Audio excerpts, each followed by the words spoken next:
In this lesson, we're going to talk about just the next tool, which is the marking tool. It's right under the move tool. So up next here, if we right click on here, we'll see there's a rectangular marking tool and an elliptical marking tool. Remember, if we go back to edit, toolbar, there are a few more, single row and single column. But these I have never worked with. That's why they are not in my toolbox here, in my toolbar. Anyways, let's get back to this. I'm going to select the rectangular marking tool.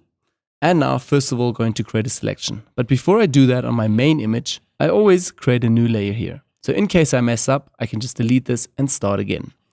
So let's also click here into the image. I'm going to drag and click. And while I'm clicking and dragging, you can see that this goes into any side. If I hold Shift, it's equally expanding. So there's already one shortcut, equally expanding if you hold Shift.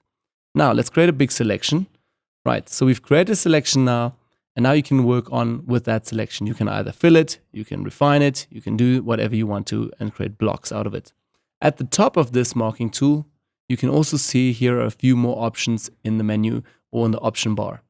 Again, if we go to the top here, first of all, it's just the normal selection, so new selection. Then again, add to selection.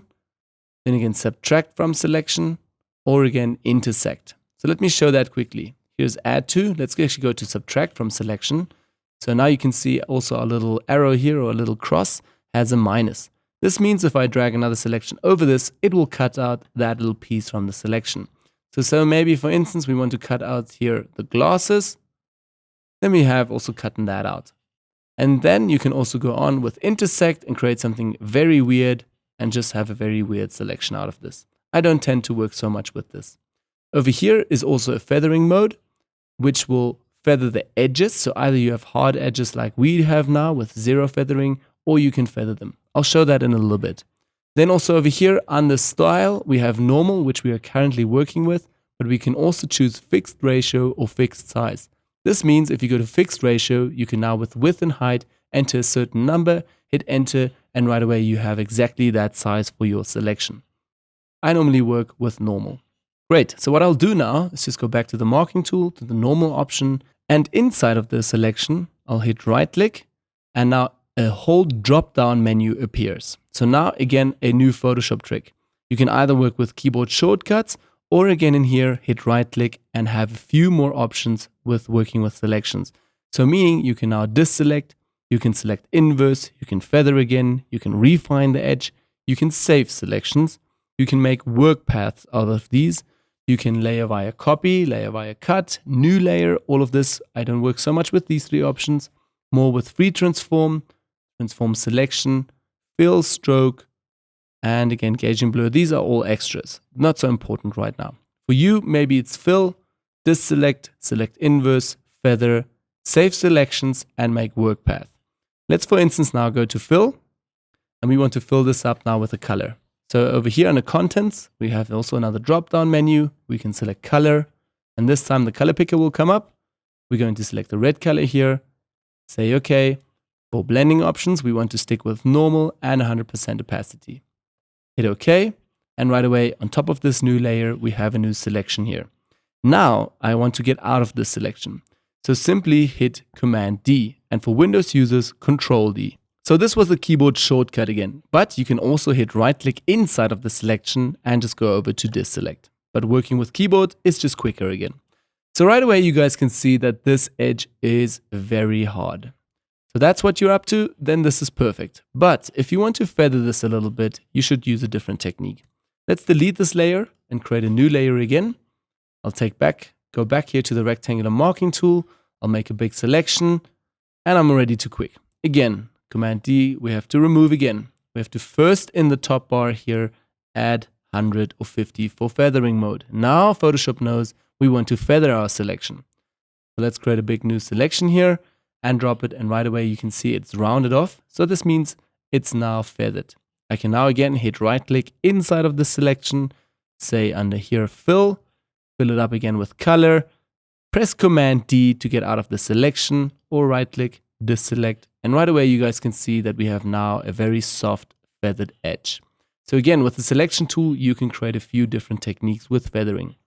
Let's delete this once again, open again a new layer, take again the rectangular marking tool, and just create another rectangular here. Okay, it's still feathered. Let's go a step back. First 0, feathering, and create a new selection. Great. So we have a selection now here, and I want to once again click right click. And again, to get into options here. So first of all, now we've selected just this area. But what if we wanted to select the outside? Then we can easily hit right click in here and say select inverse. Now this area is not selected, but everything else is selected. So you can easily work now only in this area. You can also use this again on masks, on some brushes, again with layers. So wherever you need a certain selection, you can try and work here also with the marking tool. Now let's also go a step back. So we only have the inside selected. I'm going to hit right click again. Feathering, I showed you that before. Refine edge comes later in the advanced stages of Photoshop. For a beginner, not so important right now.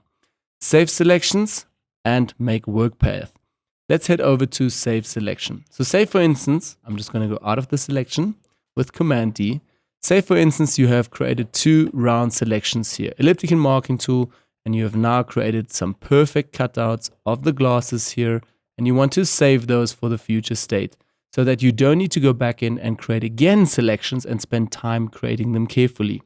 So you can now simply, inside of the selection, hit right click, go to save selection, a new window will pop up. It will ask under which document. Yes, under this document, please. Channel, you can stick with new, and now you can type in here glasses. Once you are good, under new channel, just hit OK. It will be saved directly. So now I can continue with my Photoshop process. I maybe get out of the selection. I continue with a few adjustment layers and do a few other things. And then later, I may be needed for a mask. Then it's very easy. You can just simply go back to the selection and inside of the canvas here, hit right click and find the option of load selection. Select load selection, go all the way down again to the channels and find glasses over here. Select glasses, OK. And that was my previous version. Let's do that again. Load selection and also glasses here. OK. And right away you have your selections back again. Obviously, these were just quick selections. So normally when you have refined selections or you cut out a person or you try to be more precise with Photoshop, again with selections, this is a great way how to save and load selections. Let's also head back here, right click again and say make a work path. Later when we're working with paths and also masks with pen tool, you might need a work path. So over here is an option how to work or make a work path out of this. Tolerance for now, the 2.0 is okay. I'm going to hit OK, and right away you'll see here are paths. Once we get to the pen tool stage, this might be a bit easier for you to fall back onto this video and understand what I did here. Okay, zooming out a little bit again, and then literally select the pen tool and escape out of this path. But more about that in the pen tool. Okay, let's go back to the marking tool, create one more selection over here, hit right click, and now again, free transform or transform selection. That's what I still want to mention. Let's actually make this a bit better. I'm going to zoom in a bit closer. Take the rectangular or actually the elliptical marking tool, make a selection around here, move the selection again, and hit right click inside of the selection and go to transform selection. So now right away you see we have some anchor points around here, and you can now transform the selection until it fits perfectly onto the black glasses here. You can also hold Command on the keyboard and select an anchor point. This will now bring you into a different tool, but doesn't really matter. You can now move the anchor points. And now you can move the selection a little bit until it fits here to the glasses. You can spend hours doing it like this when you're not familiar with the lasso tool, or again, when not familiar with how to work with the pen tool. So again, that's a good state for a beginner, moving the selections like so, accept it, and right now you have a perfect selection around here. Again, now right click, and you can put this right away to save selections. So whenever you keep on photoshopping, you can work further with this. Now remember again, you can also use the selections on masks and on different effects, or even if you have a brush right now selected, say with a red foreground color on a new layer, you can easily brush around in your paint. All right, let's go a step back. You can easily brush around in your canvas. Wherever you're brushing, nothing is happening. It will only be visible here in your selection. So whatever you're doing to Photoshop right now, to this layer, it will only be visible inside of the selection. Unless again, you have the outside selected with select inverse. So now when you're pressing B for the brush and you are brushing, you will brush over everything. just not the round selection here in the center. So again, these are a quick introduction into selections. You will use them most probably quite a lot in your Photoshop career. So have a look also. Again, in every tutorial, I mostly use selections. Okay, so let's head over now to the next tool, which is the lasso tool.